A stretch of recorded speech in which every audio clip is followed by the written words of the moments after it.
കോഴിക്കോട് വിവിധ പരിപാടികളിൽ സംബന്ധിക്കാൻ എത്തിയ പൊതുവിദ്യാഭ്യാസ മന്ത്രി വി ശിവൻകുട്ടിക്ക് പ്രതിഷേധ പരമ്പരയായിരുന്നു നേരിടേണ്ടി വന്നത്.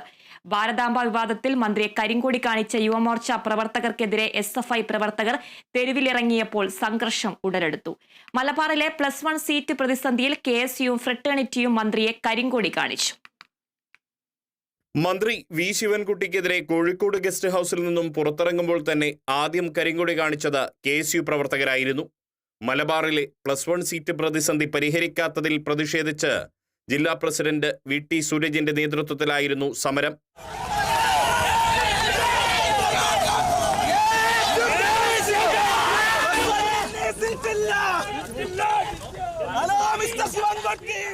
പിന്നാലെ SFI ദേശീയ സമ്മേളനത്തിന്റെ ഭാഗമായുള്ള പരിപാടിക്കായി പോകുന്നതിനിടെയായിരുന്നു ഭാരതാംബ വിവാദത്തിൽ യുവമോർച്ച പ്രവർത്തകർ കരിങ്കൊടി കാണിച്ചത്. ഇവർക്കെതിരെ SFI പ്രവർത്തകർ സംഘടിച്ചെത്തിയതോടെ സംഘർഷം ഉടലെടുത്തു.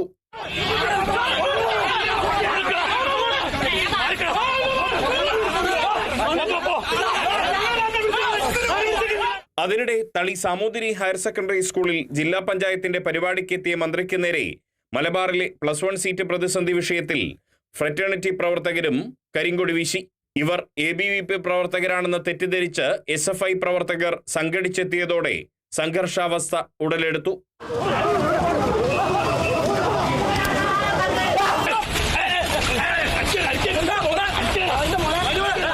പിന്നാലെയാണ് ഭാരതാംബ വിഷയത്തിലും യുവമോർച്ച പ്രവർത്തകരെ കയ്യേറ്റം ചെയ്തതിലും പ്രതിഷേധിച്ച് BJP പ്രവർത്തകർ മന്ത്രിയുടെ പരിപാടി സ്ഥലത്തേക്ക് മാർച്ച് നടത്തിയത്.